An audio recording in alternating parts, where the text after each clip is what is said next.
Today's story is Bread by Margaret Atwood.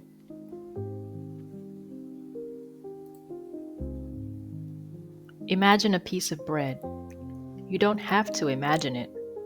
It's right here in the kitchen, on the breadboard, in its plastic bag, lying beside the bread knife. The bread knife is an old one you picked up at an auction. It has the word bread carved into the wooden handle. You open the bag, pull back the wrapper, cut yourself a slice. You put butter on it, then peanut butter, then honey, and you fold it over. Some of the honey runs out onto your fingers, and you lick it off. It takes you about a minute to eat the bread.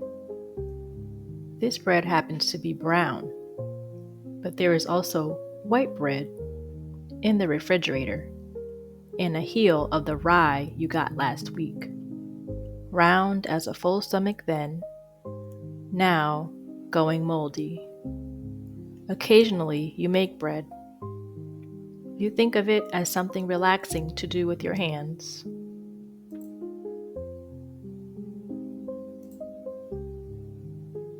Imagine a famine. Now imagine a piece of bread. Both of these things are real, but you happen to be in the same room with only one of them. Put yourself in a different room. That's what the mind is for. You are now lying on a thin mattress in a hot room. The walls are made of dried earth, and your sister, who is younger than you, is in the room with you. She is starving.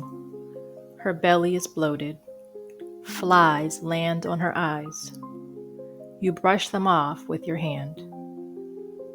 You have a cloth too, filthy but damp, and you press it to her lips and forehead.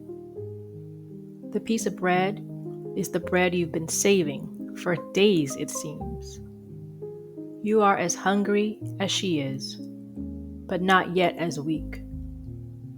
How long does this take? When will someone come with more bread? You think of going out to see if you might find something that could be eaten. But outside, the streets are infested with scavengers, and the stink of corpses is everywhere. Should you share the bread or give the whole piece to your sister?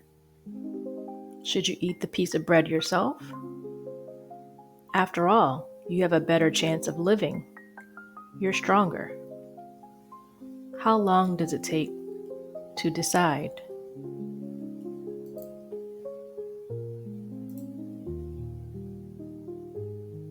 Imagine a prison. There is something you know that you have not yet told. Those in control of the prison know that you know. So do those not in control. If you tell, 30 or 40 or 100 of your friends, your comrades, will be caught and will die. If you refuse to tell, tonight will be like last night. They always choose the night.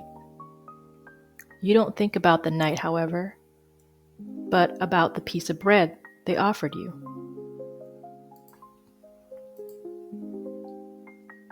How long does it take? The piece of bread was brown and fresh and reminded you of sunlight falling across a wooden floor. It reminded you of a bowl, a yellow bowl that was once in your home. It held apples and pears. It stood on a table you can also remember. It's not the hunger or the pain that is killing you, but the absence of the yellow bowl. If you could only hold the bowl in your hands, right here, you could withstand anything, you tell yourself. The bread they offered you is subversive. It's treacherous. It does not mean life.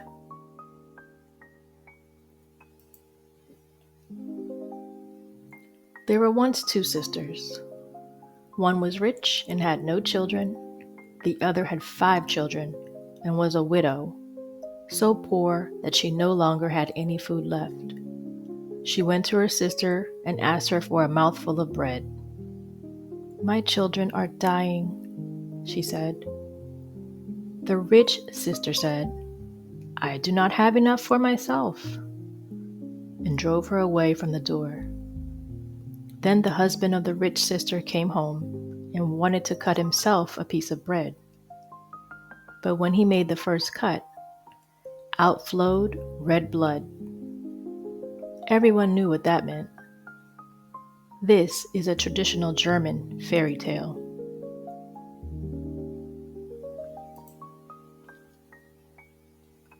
The loaf of bread I have conjured for you floats about a foot above your kitchen table.